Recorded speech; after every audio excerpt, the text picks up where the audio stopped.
DMS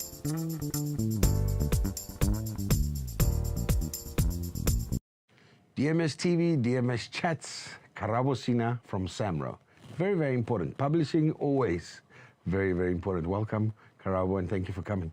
Thank you, Christos. Look, I think number one, thank you, because you guys are also sponsoring the conference, and you've also just been supportive of these initiatives of teaching and going out there and actually educating, you know, people. And I think we need to thank Samro. And you know what? Even before the years before you were at Samro, it's just Samro has, I don't know, there's just this great aura about it. And I think, thank you. I think Samro is a great body, and it does a lot of good for the industry. Yeah. I think let's touch base on a little bit. Samro, its core, what is its identity? Why is it so important within the industry? What is your function in a short?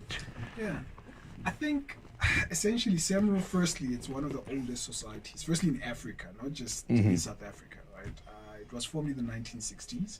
Wow. So literally, if you look at South African music, you can trace it through Samro. To say, sometimes I even shock myself where you find actually deeds of songs that were written. Literally, I was dealing with one song written in the 1962s, something like that. And I mean, it's mad. But the point is, there's that legacy and history there. But the focus of Samro is essentially to represent three types of people in the music industry. These are the composers, and I think that's where you'll find most of the DJs there, as well as then the authors. You know, these are the people that write the lyrics of these songs, wonderful songs that we hear, and then the publishing end of it, because then there's always a business side to it, you know, to say, okay, fine, how do we move this composition and then these lyrics to the public, you know, and make sure that it's accessible. So overall, Samro takes care of these individuals, but I think it's important that everybody understands what we do specifically. It's because we take care of a specific right, and it's different to other societies. And this one, we call it the performing right. Simply, it's for people that create the songs that we hear, not the performers, or, you know, because the person that wrote it. Christos musically and lyrically, and I can sing it, but we are paying Christos. We are not paying the performer. So for us, those you pay the writer. The writer, right? Those are the people that we are focused on. So at the end of the day, that's what Samro is actually there for. And we look at different ways as to, you know, improving, obviously, who we license, trying to improve our revenue every single year so that we can pay more to those very same composers and authors and publishers that obviously give us this great music. So, well, I hope everybody's listening. So it's actually the composer. And you know what? People write music, and there's somebody who writes the music, or people together who write the music, and then there's people who actually write the lyrics. And that's actually writing the words and writing the notes of the music. Correct. Who played it, and if somebody came to replay on it, that doesn't actually matter. So I'm just putting it in kind of lay terms for everybody, so that everybody understands. And the money is collected for that specific right all over. Correct. You know, I think COVID, we didn't expect it, obviously. Nobody expected it. No one. But it's created so many challenges, maybe, and also opened doors to future things. Because, I mean, can you ever imagine somebody telling you, I don't know, whenever, but the music industry will come to a standstill. The entertainment industry will come to a complete standstill. No. I mean, nobody would have believed you. That. And COVID did exactly that. Yeah. You know, and, you know, all our lives stopped, and a lot of people's lives are still stopped. You know, and what have we learned from it, from a Samro perspective? What is there any initiatives from Samro side that have been put in place? Is there things in the future to come? Because I guess everything now has changed. Sure. A lot of things have changed. I mean, one thing that hit us was the fact that, you know, even the guys that you would think, like normally, you know, in SA, you always think, that guy's made it. So it's almost like they don't need money. Like, that's the perception, you know. But you realize that live performances, you know, are such a huge part of the ecosystem that the moment you rip that out, it's over. Every single person is crying. Like that was COVID for us. And obviously then they come, you know, everybody comes to Samro to say, hey, listen, firstly, let me get my admin together. That's the first thing. We've seen that. And one thing I can say, musicians are not good at that, right? Admin last, creativity first. So, but admin, people have been working on their admin. That's number one. But we've then said, okay, fine, how do we try to make it better for you? So that you can do this, because we've been crying about this SM. Please register. Please register your songs. Make sure that if you did a song with whoever, tell us about it. Make sure that even if you're an artist, register with Samro. We want to know who you are, so that sometimes we've got all these songs that we need to pay, but we don't know who to pay to. So one of the big initiatives that we just launched, actually just on the 7th, right? 7th of September. Is in terms of unveiling the undoc. There's these undocumented works that if Samro doesn't know who these works belong to, obviously we park them on the side. And before, only publishers had access to this list. Now we have found an initiative through our portal. Obviously we worked on it from the beginning of COVID. Say, hey, listen, the best way that people can actually get access into more funds is to help us with our administration and their administration. So let's give them a mechanism to do that. So now, any Samro member can log onto the portal, go look for works, and then from there on claim the works that are theirs. Obviously, we'll check it, but the essence is that that's the focus now. And so they can see the undocumented works in case you're not sure, correct, or whatever, or there's a paper trail that will lost. Get paid. So the essence is that you get paid. Because people, it's always like, okay, fine, I'm going to do that for what? Of course, you're getting paid for this. Correct. Yeah.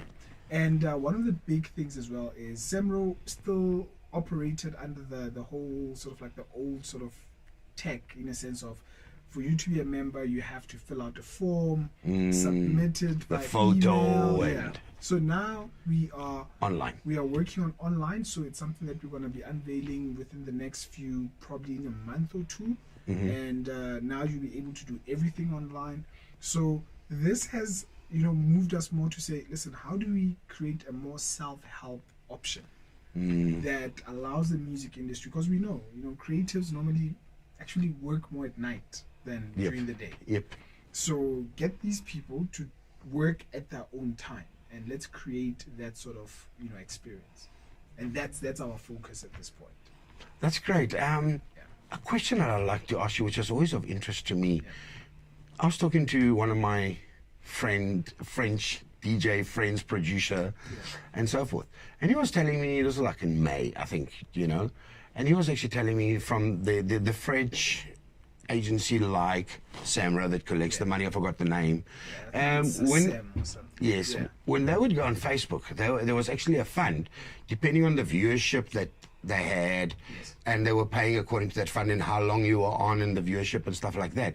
And I thought, okay, there's normally no monetization from Facebook. I wonder how they did it. Is there something we're missing as our bodies, or is that just an initiative from their side that they just did for COVID? I didn't really quite get an answer on that. So in terms of like Facebook or these digital service providers that we have, Samro has licenses with them. So simply meaning, even with Facebook, we have a license with Facebook. So any content that is streamed on Facebook, we then get usage that will inform us which content, and obviously from that license we would pay the whatever usage was on Facebook. But I think the trick here is always the fact that you would want to create almost like a campaign, like what you're saying, so the more people stream a certain type of song, at the end of the day, that's the song that will get paid the most. So Facebook is quite broad. Different people in the country, a lot of genres and so forth, different things. So I think what probably those guys were actually good at, and that's what the industry can possibly look at, is they were able to create a focal point on something. So getting all these people, and remember, for a user on Facebook, you don't pay anything, but the musician will get paid. The composer of that song will get paid. So you simply need to make sure that people actually go on, and through them, enjoying this, because there'll be ads and something like that. That's how obviously Samro is paid, based on a portion of that. Once we get those license fees, then we then distribute it to the correct person. But that's only on advert, so that's not necessarily on the live. So no, not on the live. So on the live, that would be a different so from our perspective, adverts. So Or Facebook video pays us, uploads and stuff they like pay that. us a specific fee for all the adverts, and as well as because they charge for those adverts, but we would just receive a portion, Mm-hmm. Of course. because Of the people music, log yeah. on because Yeah. of that music. Yeah. We receive that portion. Yeah. And obviously it doesn't take away from you Mm-hmm. if you have maybe some sort of arrangement of with Facebook to say, hey, listen, I'm going to be streaming this thing, and if they're going to make a lot more money from ads, you can have an arrangement with Facebook that will allow them at the end of the day to pay you, because you could monetize it. There's value in everything. If you can monetize it, why not? Yeah. Yeah. Yeah, because I see also on 1st of October they've actually cut down on DJs doing the live mixes and stuff like that. Yeah. I guess another problem is the administration and the nightmare of it, correct? Yeah. And maybe it's not a platform. What's your take on it, or from as a publishing body? Yeah, so from our perspective, I mean, we are busy with an initiative right now where we are getting a monitoring tool in, because especially With Facebook, no, for everything. any social media Yeah, platform, So for any platform. radio. So we are focused on radio, TV, and then we'll be jumping over to also the digital, because even digital, we're going to do digital radio, anything that Anything digital. streams, even if it's analog, right? We will actually be monitoring it. Wow. And the whole idea is that there's so much content that is being streamed, and you find that the usage that we receive is substandard. So you could have on one set, I don't know how many songs you played, but only to find that what we get at the end is not necessarily the exact, sort of like playlist that you had. Sure. And that's what we need to sort out. And there's now technology for that. So it'll actually pick up the song like Shazam. Just like so it picks Shazam. up the song and it clicks it in, and it even tells us how long the song Was played. played for. Wow. So immediately we are able then to make sure that firstly we process faster, and secondly we process correctly. And that's Yeah. the big thing. And even when it comes to from a licensing perspective internationally as well, we collect correctly, because there's a lot of South African content used internationally, but only for you to not receive the correct data, and obviously if you don't receive the correct data, the money as well can't balance. You can't balance it nicely, and that's where the challenge is. Yeah. That's great. That's actually that's great. And you say that the initiative will be? So we are looking at launching it. We are done with our pilot. We had 2 supplies that we were actually sort of like looking at. So we're looking at having it before around about December. Wow. So that the whole idea is we have our big distributions being radio, where we normally distribute in the region of about 120, 130 million. And then TV, where we distribute around about 140 million or so. So we want these two to make sure that they are as accurate as possible. So we start using this new technology so that, And then you move to digital. and then we move, and then we just sort of like overlap to all the others. Well, that's amazing.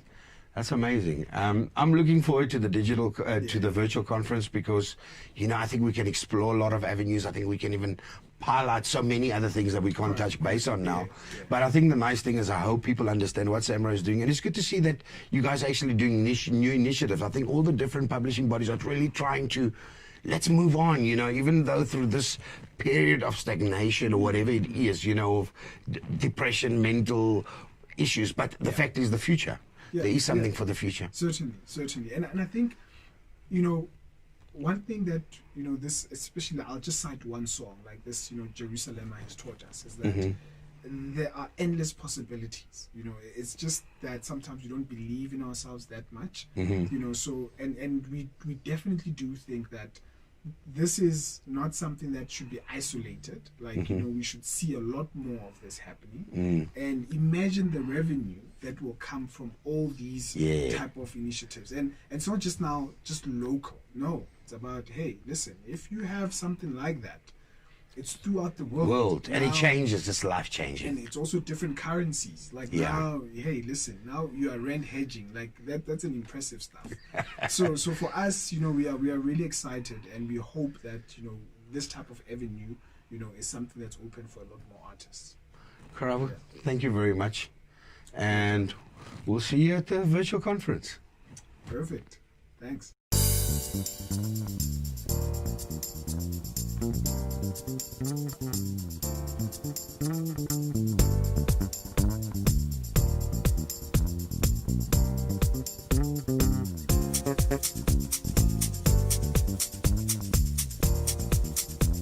Peace.